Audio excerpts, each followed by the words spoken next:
আচ্ছা ঠিক আছে, আমরা শুরু করতেছি। যে কজন আছো, আমরা আজকে অধ্যায় 5 নিয়ে আলোচনা করব। অধ্যায় 5-এর নাম হচ্ছে দেখতে চাই আলো। দেখো এখানে মূল বিষয়গুলো আমি লিখে রাখছি, একটা দেখো কি কি আছে। আজকে আমরা আলোচনা করব দর্পণ, দর্পণের প্রকারভেদ, দর্পণের ব্যবহার, আলোর প্রতিফলন এবং আলোর প্রতিসরণ। ঠিক আছে, আমাকে কি ঠিক মতো শোনা যাচ্ছে?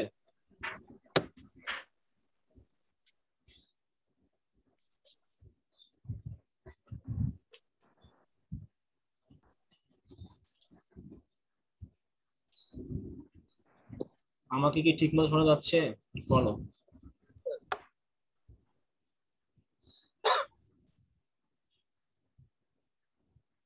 আচ্ছা ঠিক আছে, তাহলে আমরা আজকে আলোচনা করব দর্পণ, দর্পণের প্রকারভেদ, দর্পণের ব্যবহার, আলোর প্রতিফলন এবং আলোর প্রতিসরণ। ঠিক আছে, তোমাদের অধ্যায়ের নাম হচ্ছে দেখতে চাই আলো। ওকে ঠিক আছে, আমরা ব্ল্যাকবোর্ডে হোয়াইট বোর্ডে যাচ্ছি। তোমরা একটু খেয়াল করো, যাদের যাদের ইয়াটা আনমিউট আছে তোমরা আনমিউট করে রাখো, মিউট করে রাখো। আমি তোমাদের কিছু বলতে না, আমাকে মিউট আনমিউট করে বলবা, ঠিক আছে? আসো আমরা দেখো, প্রথমে আমরা একটু আলোচনা করব যে তোমার দর্পণ কি এবং দর্পণের ক্রিয়াটা।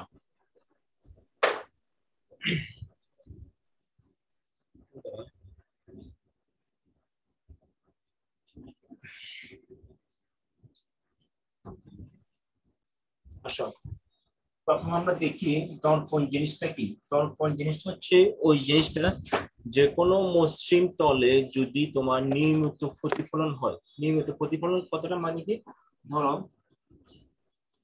যে কোনো একটা মসৃণ তল, আমি আমার একটা তল নিলাম, যে তলটা হচ্ছে মসৃণ, ঠিক আছে? এই মসৃণ তলে যদি আলোর নিয়মিত প্রতিফলন হয়। নিয়মিত প্রতিফলন কথাটা বলতে কি বোঝাচ্ছি আমি, ধরো একটা আলো এসে এই তলে আসলো, তলে এসে যদি এই তলে বাধা খেয়ে আবার ফিরে যায়, ঠিক আছে? যদি আবার ফিরে যায় তাহলে আমরা বলতে পারি এখানে আলোর কি হয়েছে, আলোর প্রতিফলন হয়েছে। যদি কোনো একটা মসৃণ তলে আলোর নিয়মিত প্রতিফলন হয় তাহলে আমরা তাকে বলতে পারি দর্পণ।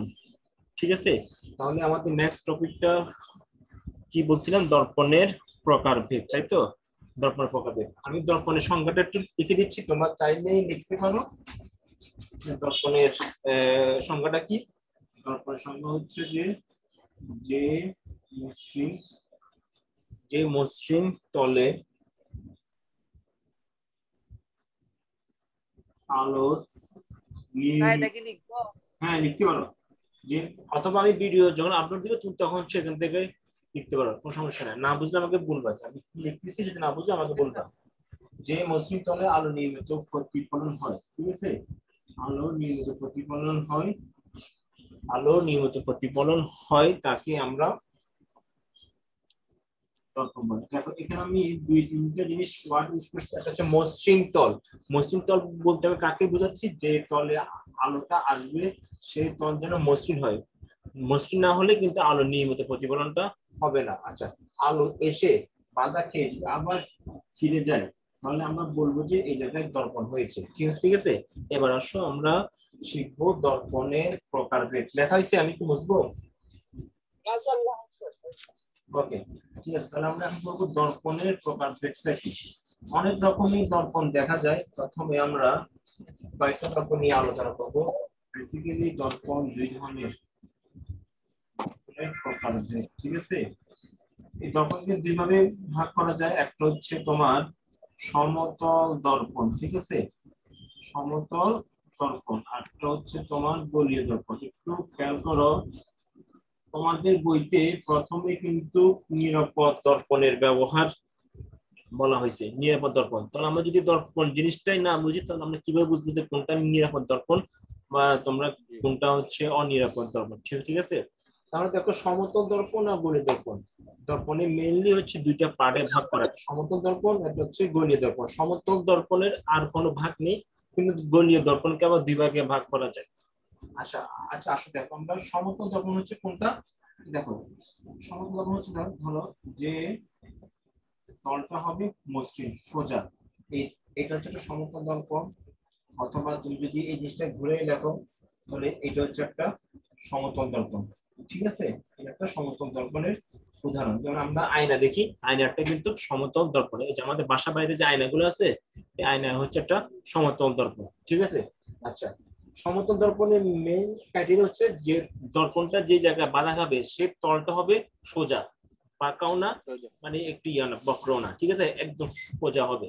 তো সোজা হলে কি হবে, জিনিসটা আলোটা যে বরাবর এসে ঠিক একই বরাবর ফিরে আসবে। যদি একটু অ্যাঙ্গেলে আসে, অ্যাঙ্গেলে ব্যাক করবে।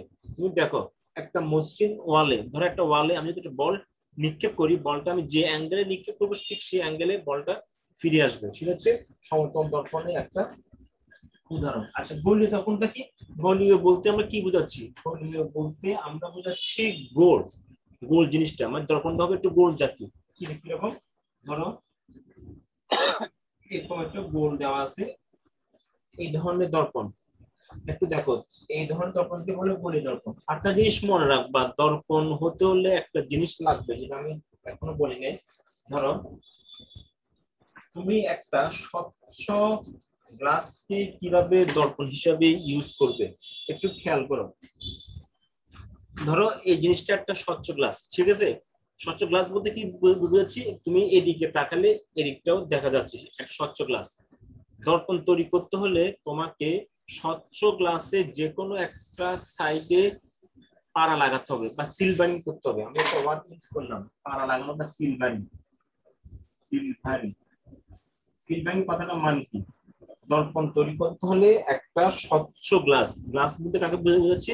স্বচ্ছ, মানে আমি এদিকটা তাকালে এদিকটাও দেখা যাবে।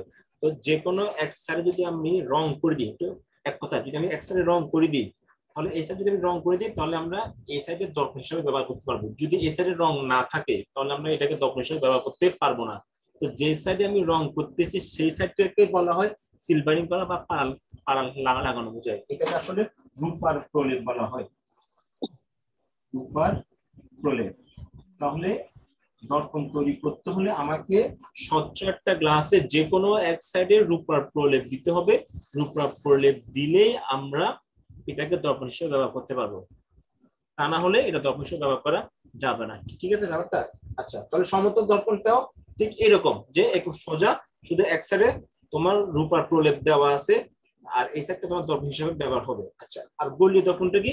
গোলীয় দর্পণটা হচ্ছে গোল, যে এই গোল এবং গোল থাকবে, ভিতরে থাকবে হয়তো সিলভারিং, অথবা বাইরে থাকবে হয়তো সিলভারিং বা পাড়া বা রূপার প্রলেপ। আমি আবারও বলতেছি, রূপার প্রলেপ ছাড়া অথবা সিলভারিং ছাড়া বা প্রলেপ লাগানো ছাড়া দর্পণ ব্যবহার করা যাবে না। তো ঠিক আছে, তো গোলীয় দর্পণের হয় ভিতরের সাইডে পাড়া লাগানো থাকবে, নাহলে বাইরের সাইডে পাড়া লাগা থাকবে। তবে ভিতরে পাড়া লাগানো অথবা বাইরে পাড়া লাগানো ভিত্তিতে গোলীয় দর্পণকে দুই ভাগে ভাগ করা হয়। একটা হচ্ছে যে উত্তল দর্পণ, আর হচ্ছে অবতল দর্পণ। একটু খেয়াল করো, তোমাদের বইতে কিন্তু উত্তল দর্পণ এবং অবতল দর্পণ নিয়ে আলোচনা করা নেই। আমি কেন আলোচনা করতেছি? কারণ তোমাদের এই অধ্যায়ের একটা টপিক আছে, সেটা হচ্ছে লেন্স। লেন্সটাকে যদি আমি ভালো করে বুঝতে চাই তাহলে আমাকে একটু গোলীয় দর্পণ নিয়ে আলোচনা করতে হবে। সেজন্য আমি একটু এখন থেকে গোলীয় দর্পণ নিয়ে একটু আলোচনা করতেছি, কিন্তু বেসিক্যালি তোমাদের বইয়ে উত্তল দর্পণ, অবতল দর্পণ বা গোলীয় দর্পণ নিয়ে আলোচনা করা নেই, কিন্তু লেন্সের জন্য এটা আমাদের লাগবে। আচ্ছা, তাহলে আমি গোলীয় দর্পণের উত্তল আর অবতল নিয়ে ভাগ করতেছি, তাহলে কোনটা উত্তল দর্পণ আর কোনটা অবতল দর্পণ একটু খেয়াল করো, একটু খেয়াল করো কোনটা উত্তল দর্পণ কোনটা অবতল দর্পণ। আমি বললাম যে গোলীয় দর্পণ, দেখো গোলীয় দর্পণ হচ্ছে গোল। স্যার ওটা উত্তম নাকি উত্তম দর্পণ? হ্যাঁ, বুঝি না কি বলছো? স্যার ওটা উত্তর নাকি উত্তম? উত্তর, উত্তর, উত্তর, উত্তর দর্পণ। আবার আমি আবার লিখছি উত্তর, এটা ল মনা, ঠিক আছে। আচ্ছা, এখন দেখো একটা গোলীয় দর্পণকে কিভাবে উত্তর কিভাবে অবতল হিসেবে ভাগ করা যায়। তুমি দেখো একটা দর্পণ দেওয়া আছে, ঠিক আছে। আমি এই দর্পণকে যদি মাঝখান দিয়ে কেটে নিই, যে মাঝখান দিয়ে যদি কেটে নিই, তাহলে দেখো মাঝখান দিয়ে কেটে নেওয়ার ফলে দুটো যদি আলাদা করে নিই, এই সাইডটা যদি আলাদা করে নিই তাহলে দেখতে হবে এরকম, এবং এই সাইডটা যদি আমি আলাদা করে নিই তাহলে এটা দেখতে হবে এরকম, ঠিক আছে। আমি আবার বলতেছি, একটা গোলককে মাঝখান দিয়ে কাটলাম, কেটে একটু অংশকে আলাদা করলাম, এতটুকু অংশকে আলাদা করলাম, মানে এই অংশকে আর এই অংশকে আলাদা করলাম, এই পাশে আনলাম এটা, এই অংশ আর এই অংশকে আলাদা করলাম এটা। আবার এই দুইটাকে জোড়া করলে একটা গোলক হবে না? ঠিক আছে ব্যাপারটা? আচ্ছা, তাহলে আমি এই দুইটা গোলককে কেটে আলাদা করলাম। এখন দেখো, আলাদা করার ফলে এটা একটা বক্র হয়ে গেল, মানে বাঁকা একটা বক্র গ্লাস হলো। এটা খেয়াল করো, একটা বক্র গ্লাস হলো। তো একটা বক্র গ্লাস কত মানে কি, এই দিকে স্বচ্ছ, এই দিকে স্বচ্ছ। আমার হাতের দিকে তাকাও, এই দিকে স্বচ্ছ, এই দিকে স্বচ্ছ। তো আমি যদি এক সাইডে, যে কোনো এক সাইডে পাড়া লাগাই বা প্রলেপ দিই, তাহলে আমাদের এই সাইডটা দর্পণ হিসেবে কাজ করবে। আবার আমি যদি এই সাইডে পাড়া লাগাই, তাহলে এই সাইড দর্পণ হিসেবে কাজ করবে। কথা কি বুঝছো? তাহলে এই যে বক্র আছে, এই বক্রের এই পাশে আমি প্রলেপ দিলাম। যদি এই পাশে আমি প্রলেপ দিই, তাহলে এই সাইডটা হবে তোমার দর্পণ হিসেবে কাজ করবে। আচ্ছা, এবং এই দর্পণের আমি যদি এই সাইডে পাড়া লাগাই বা প্রলেপ লাগাই, তাহলে এই বাইরের অংশটা হবে তোমার দর্পণ। তো দেখো দুটো চিত্রের মধ্যে একটু পার্থক্য আছে কিনা খেয়াল করো। এখানে এই সাইডটাতে পাড়া লাগানো, এমন এখানে এই সাইডটাতে মানে ভিতর সাইডে পাড়া লাগানো। তাহলে এই বাইরের সাইডে যদি পাড়া লাগানো থাকে, তাহলে আমরা তাকে বলবো উত্তল দর্পণ। যদি ভিতর সাইডে পাড়া লাগানো থাকে, তাহলে আমরা বলবো অবতল দর্পণ। ঠিক আছে? তুমি যদি না বুঝে থাকো, একটু আমার হাতের দিকে তাকাও। এই যে হাত আছে, জিনিসটা একদম বাঁকা। যদি এই সাইডে পাড়া লাগানো থাকে বা প্রলেপ লাগানো থাকে, তাহলে আমার এই সাইডটা, আমার হাতের সাদা অংশটা হবে তোমার দর্পণ। তাহলে এই ধরনের দর্পণকে বলা হয় উত্তল দর্পণ। আর যদি এই সাইডে পাড়া লাগানো থাকে, যে জায়গায় মানে আমার সাদা অংশ হাতের এই সাইডে যদি পাড়া লাগানো থাকে বা প্রলেপ লাগানো থাকে, তাহলে স্বাভাবিকভাবে এই সাইডটা তোমার দর্পণ হিসাবে কাজ করবে। তাহলে এই সাইডটা হবে তোমার অবতল দর্পণ। ক্লিয়ার? আর এই এই দুইটাকে যদি একসাথে করো, পুরোটা একটা গোলক হয়ে যাবে। তাহলে হ্যাঁ, তাহলে উত্তল আর অবতল দর্পণ কিভাবে আমরা ডিলিট করব? কোথায় প্রলেপ লাগানো আছে তার উপরে ভিত্তি করে। আচ্ছা, তোমাদের এতটুকু বুঝলে হবে। আচ্ছা, এবার আসো আমরা তাহলে দর্পণের প্রকারভেদ সম্বন্ধে আমরা জানলাম। দর্পণ হচ্ছে দুই প্রকার, সমতল দর্পণ, গোলীয় দর্পণ। আবার গোলীয় দর্পণকে দুই ভাগে ভাগ করা যায়। গোলীয় দর্পণকে একটা হচ্ছে কি উত্তল দর্পণ, একটা হচ্ছে অবতল দর্পণ। ঠিক আছে? আচ্ছা, তাহলে আমরা এবার আস্তে আস্তে দর্পণের ব্যবহারটা, আমরা দর্পণ ব্যবহার কোথায় কোথায় করি। দর্পণের ব্যবহার সবার বাসা বাড়িতে দর্পণ আছে, তাই না? কিন্তু দর্পণের ব্যবহার সবচেয়ে বেশি করা হয় যানবাহনে। যানবাহনে কেন? নিরাপদ ড্রাইভিং এর জন্য। তোমাদের বইতে প্রথমেই লেখা আছে নিরাপদ ড্রাইভিং। নিরাপদ ড্রাইভিং এর জন্য এটা ব্যবহার করা হয়। কেন তখন ব্যবহার করা স্বাভাবিক? দেখো, আমরা একটা গাড়ির লেফট মিরর থাকে, রাইট মিরর থাকে। কেন? পিছন থেকে কোনো গাড়ি আসলে আমি যেন দেখতে পারি, সেজন্য এই তখনটা ইউজ করা হয়। তারপরে আবার কিসের তখনটা ইউজ করা হয়? ওই যে পাহাড়ি বাঁকের, পাহাড়ি বাঁকের, পাহাড়ি রাস্তার বাঁকে, পাহাড়ি রাস্তার বাঁকে কেন তখন ইউজ করা হয়? আমি একটু উদাহরণ দিই। দেখো, ধরো একটা রাস্তা আছে এরকম, একটু খেয়াল করো, একটা রাস্তা আছে এরকম, এখান থেকে একটা গাড়ি যাচ্ছে, এখান থেকে একটা গাড়ি আসতেছে। তাহলে দেখো, এই 1 নম্বর গাড়ি আর 2 নম্বর গাড়ি কিন্তু একে অপরকে দেখতেছে না। তুমি দেখো, এটা একটা বিপজ্জনক পাশ। তাহলে এই গাড়িটা যদি একে দেখতে হয় আর এই গাড়ি যদি একে দেখতে হয়, তাহলে এখানে যদি আমি একটা মিরর বা দর্পণ স্থাপন করি, তাহলে দুইজনকে দেখবে। তাহলে সে টার্ন নিতে সুবিধা হবে, তাহলে অ্যাক্সিডেন্টের ভয়টা থাকবে না। তাহলে দর্পণের সবচেয়ে বেশি ব্যবহার হয় যানবাহনে এবং কোথায়? পাহাড়ি রাস্তার বাঁকে ব্যবহার করে। এছাড়া অসংখ্য ব্যবহার আছে। আমরা টেলিস্কোপ ব্যবহার করি, সেখানেও দর্পণ। তারপরে আমরা ছোট জিনিসকে বড় করে দেখার জন্য সেখানে দর্পণ ব্যবহার করা হয়। তবে তোমাদের বইতে দুইটা জিনিস বেশি ব্যবহার আছে, একটা হচ্ছে কি যানবাহন ক্ষেত্রে নিরাপদ ড্রাইভিং, আরটা কি পাহাড়ি রাস্তার বাঁকে দর্পণটা ব্যবহার করা হয়। ঠিক আছে? আচ্ছা, এবার আসো আমাদের নেক্সট টপিকটা কি ছিল। নেক্সট টপিকটা হচ্ছে কি আলোর প্রতিফলন। ঠিক আছে? এবার আসো আলোর প্রতিফলন। তোমাদের বইতে কিন্তু আলোর প্রতিফলন নিয়ে তেমন একটা কথা নেই বললে চলে, তবে আলোর প্রতিসরণ নিয়ে যদি কথা বলতে হয় তাহলে আমাকে একটু করে আলোর প্রতিফলন নিয়ে বলতে হবে। আলোর প্রতিফলনটা কি? প্রতিফলন মানে একটা জিনিস কোন একটা জায়গায় বাধা খেয়ে আবার ফিরে আসে, সেটা হচ্ছে আলোর প্রতিফলন। আচ্ছা, তার আগে একটু দেখি আলোর মাধ্যমে কিভাবে প্রতিফলনটা হয় একটু খেয়াল করো। ধরো এটা একটা সূর্য, ঠিক আছে, সূর্য আমাদের আলো দেয়। আর এটা একটা হচ্ছে গাছ, ঠিক আছে। তাহলে আমরা আলোর মাধ্যমে কিভাবে দেখি? সূর্য থেকে প্রথমে আলোটা এসে কথা করে কোন বস্তুর গায়ে, একটু খেয়াল করো, কোন বস্তুর গায়ে আলোটা পড়ে। ধরো এটা আমাদের চোখ, এটা আমাদের চোখ, ঠিক আছে। তাহলে সূর্য থেকে কোনো আলো বা আলো রশ্মি প্রথমে আমাদের কোন একটা বস্তুর গায়ে উপর পড়ে, বস্তুর গায়ে উপর পড়ার পরে পরে সেখান থেকে প্রতিফলন হয়ে আমাদের চোখে এসে পড়ে। আমরা কিন্তু সরাসরি চোখ দিয়ে দেখলে কি হবে, আলো যদি কোনো বস্তুর গায়ের উপর না পড়ে তাহলে আমরা বস্তুটা দেখবো না। এই জন্য অন্ধকারে কোনো জিনিস দেখা যায় না, কেন? অন্ধকারে আলো নেই।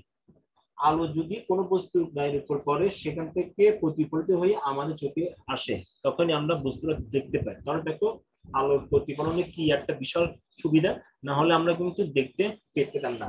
এখানে একটা মজার বিষয় হচ্ছে কি, দেখো যখন আলোটা বস্তুর গায়ে উপর পড়ে বস্তু থেকে প্রতিফলিত হয়ে আমাদের চোখে আসে, কিন্তু চোখে আসার পরে এই যে গাছটা আমাদের চোখে কিন্তু একটা উল্টো চিত্র দেখায়। কি দেখায়? উল্টো চিত্র। কিন্তু আমাদের মস্তিষ্ক এটাকে সোজা করে দেখায়। ব্যাপারটা মজার না? আবার বলতেছি, আলো যখন রশ্মি প্রথমে বস্তু গায়ে পড়ে, বস্তু থেকে প্রতিফলিত হয়ে আমাদের চোখে আসে পড়ে। চোখে আসার পরে যে বস্তুটার থেকে আলো আসে সেই বস্তু একটা উল্টো বিম্ব বা উল্টো চিত্র আমাদের চোখে আসে, কিন্তু আমাদের মস্তিষ্ক এই জিনিসটাকে সোজা করে দেখায়। তার মানে আমরা বলতে পারি আমরা যত জিনিস দেখি চোখের সামনে আসলে কিন্তু তা সোজা বিম্ব না বা সোজা কোনো চিত্র না, কি দেখি? উল্টা চিত্র। আমাদের মস্তিষ্ক সেটা কি করে? সোজা করে দেখায়। আচ্ছা, এই একটা হচ্ছে তোমার প্রতিফলনের বাস্তব উদাহরণ। আচ্ছা, এবার আসলে চিত্র মাধ্যমে দেখায় প্রতিফলনটা কিভাবে হয়।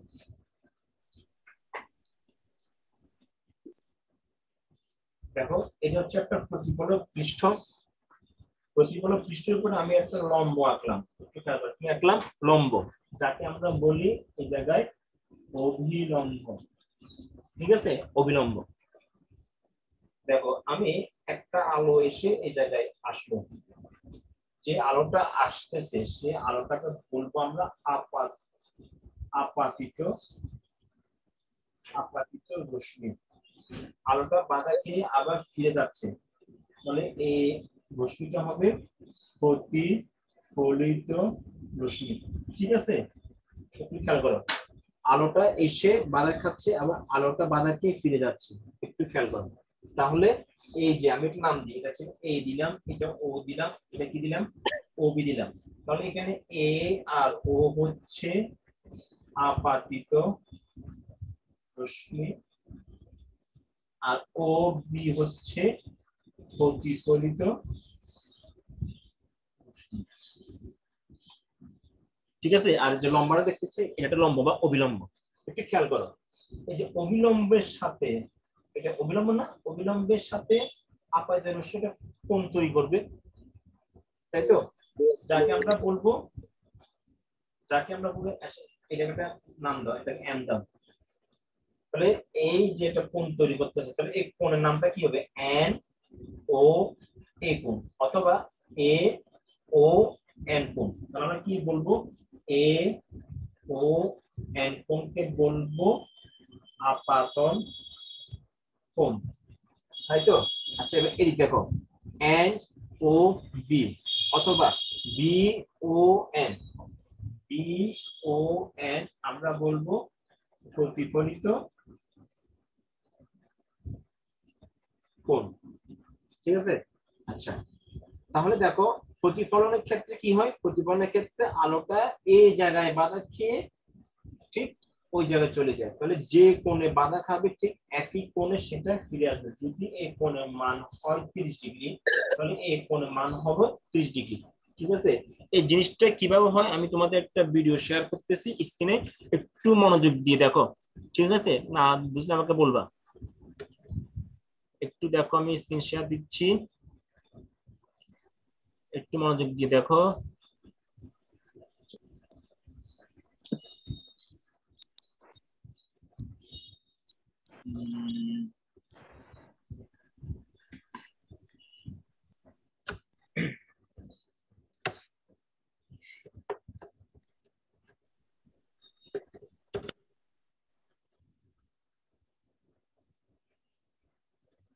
দেখো একটু এই ভিডিওটা একটু দেখো, একটু মনোযোগ দিয়ে দেখো।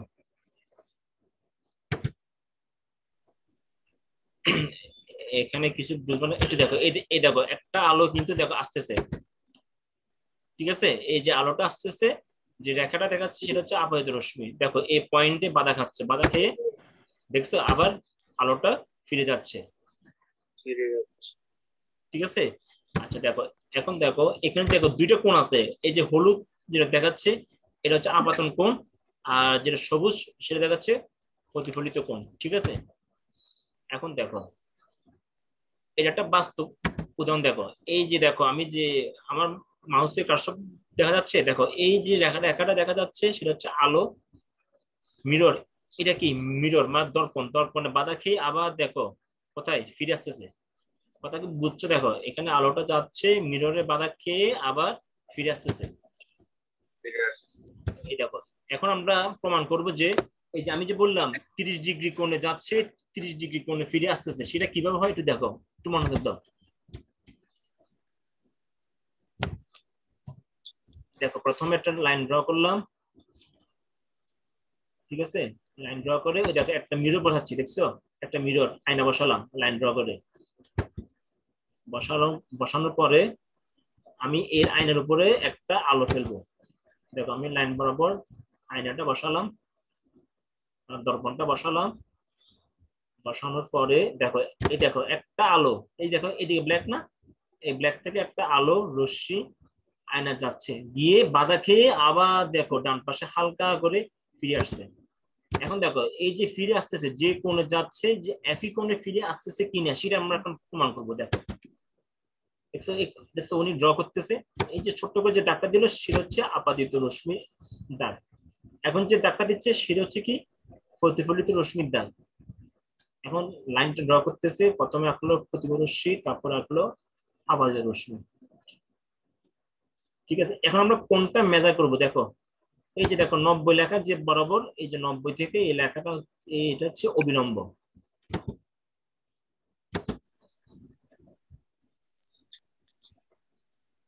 দেখছো এখন অবিলম্বটা ড্র করব। অবিলম্বটা হচ্ছে 0 ডিগ্রি। স্যার এটা কেমনে করতেছে স্যার? কোনটা বুঝো নাই? একটু দেখো আগে থেকে দেখো, এই দেখো আগে থেকে আমি একটা, দেখো এই যে পিছনের যে সাদা অংশটা দেখতেছো এটা হচ্ছে তোমার দর্পণ বা আয়না। ঠিক আছে, আমি আয়নার উপরে এই যে দেখো আমি যেটাতে দেখাচ্ছি এটা হচ্ছে একটা আলোক রশ্মি যাচ্ছে আয়নাতে, সেটাতে বাধা খেয়ে আবার আলোটা, দেখো আলোটা ফিরে আসতেছে। এখন যে কোণে যাচ্ছে একই কোণে ফিরে আসতেছে কিনা সেটা আমি এখন প্রমাণ করতেছি। দেখো এই যে প্রথম যে লাইনটা ড্র করতেছে পেন্সিল দিয়ে, এটা আপাতত রশ্মিটার উপরে একটা লাইন দিচ্ছে। পরে পরে দেখো প্রতিফলিত রশ্মির উপরে একটা লাইন দিচ্ছে। এখন আমি আলোটা সরাই শুধু পেন্সিল দিয়ে লাইনটা যোগ করব। এই দেখো পেন্সিল দিয়ে স্কেল দিয়ে লাইনটা যোগ করলাম, এবার এটা যোগ করলাম। এখন অবিলম্বটা আঁকবো।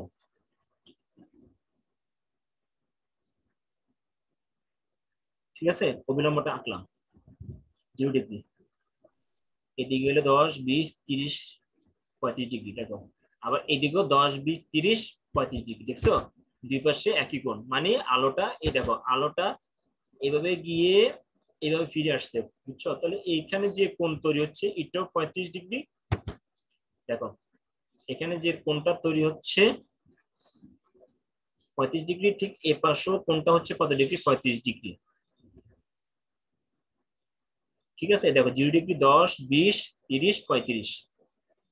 এদিকে দেখো 10, 20, 30, 35। তার মানে আমরা এই দ্বারা বুঝতে পারি যে কোণে আলোটা যাবে ঠিক একই কোণে আলোটা ফিরে আসবে। এটা হচ্ছে আলোর প্রতিসরণের একটা সূত্র সব সময়।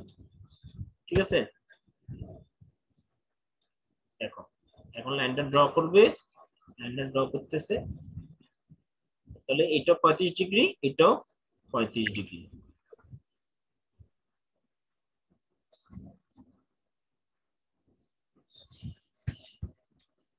ঠিক আছে, এই হলো আমাদের এই চ্যাপ্টারের মেইন জিনিস। ঠিক আছে, আসো তাহলে আমরা যে জিনিসটা বললাম যে যে যে কোণে যাবে আপাত রশ্মি ঠিক একই কোণে ফিরে আসবে, এতটুকু বুঝলে তোমাদের জন্য হবে। আচ্ছা, এবার আসো আমরা আলোর প্রতিফলন থেকে একটু প্রতিসরণের দিকে যাই। ঠিক আছে, আমাকে বলো তোমরা আলোর প্রতিসরণটা বুঝছো কিনা। যদি আলোর প্রতিসরণটা বুঝে থাকো, সরি আলোর প্রতিফলনটা বুঝছো কিনা, যদি আলোর প্রতিফলনটা বুঝে থাকো তাহলে আমরা একটু আসি আলোর প্রতিসরণে।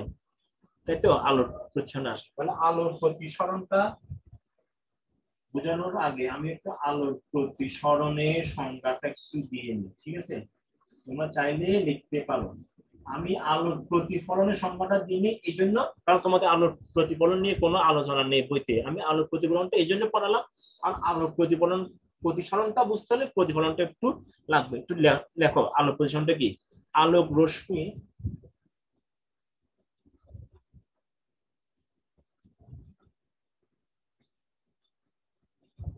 আলোক রশ্মি এক স্বচ্ছ মাধ্যম থেকে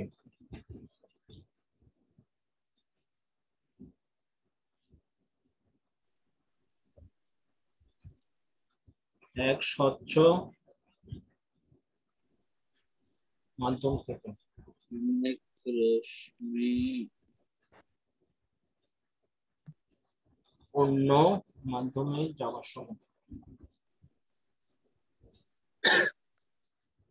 যাওয়ার সময়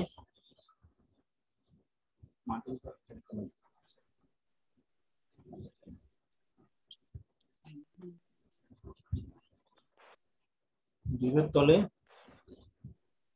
তীর্যভাবে আবদ্ধ।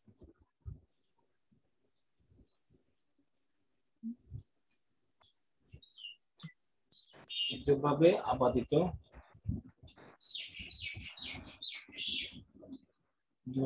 আলোক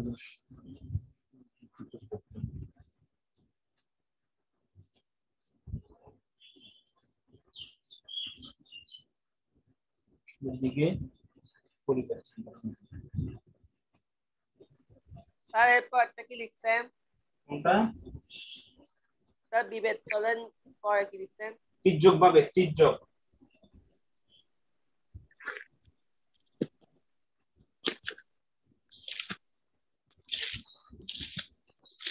একটু তাড়াতাড়ি করো, আমার বাসায় কারেন্ট নেই তো এই জন্য জি হয়তো স্যার জি। লাইন চলে গেলে তোমরা, ঠিক আছে একটু আমি